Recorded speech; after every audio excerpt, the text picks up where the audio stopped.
வந்துகிட்டு இருக்காங்க. யா அம்மா வந்துகிட்டு இருக்காங்க. ஜெயலலிதா சொத்து குவிப்பு வழக்கு 18 வருஷமா நடந்து வருது நம்ம எல்லாருக்குமே தெரியும். செப்டம்பர் 27ஆம் தேதி பெங்களூர் கோர்ட் ஜெயலலிதாவுக்கு 4 வருஷம் சிறை தண்டனையும் 100 கோடி அபராதமும் விதிச்சாங்க. இன்னைக்கு தமிழ்நாடு இல்ல, இந்தியா இல்ல, உலகமே உங்களை பார்த்து சிரிக்குது. இதனால அதிமுகவினர் ரொம்பவே அதிர்ச்சி ஆயிட்டாங்க. ஆனா ஜெயலலிதா கொஞ்ச நாள்லயே ஜாமீன்ல வெளிவந்துட்டாங்க. வெளிவந்த ஜெயலலிதா ரிசல்ட் எதிர்த்து கர்நாடகா ஹைகோர்ட்ல அப்பீல் பண்ணாங்க.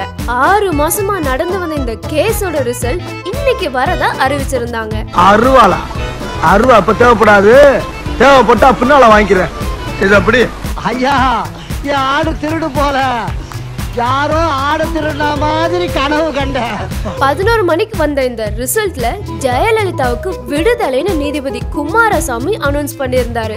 இதனால அதிமுகவினர் எல்லாம் சந்தோஷத்துல துள்ளி குதிக்க, மத்த கட்சியினர் எல்லாம் ரொம்பவே மௌனமாயிட்டாங்க. நான் பார்க்காம நான் சொல்லக்கூடாது இல்ல சார், எதையுமே நான் பார்க்காம சொல்லக்கூடாதுங்கிறது.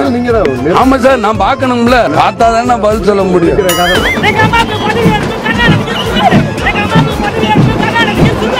இந்த ரிசல்ட்டால ஜெயலலிதா மறுபடியும் தமிழ்நாட்டை ஆள போறாங்க, முதல்வர் ஆக போறாங்க அப்படின்ற டபுள் சந்தோஷத்துல அதிமுகவினர் ரொம்பவே உற்சாகமாயிட்டாங்க. அம்மா சும்மா இல்லடா, அவ இல்லேன்னா யாரும் இல்லடா.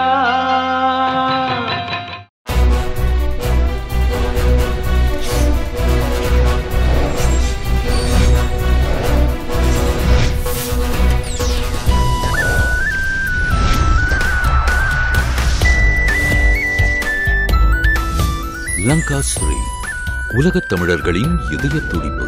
www.lankasri.com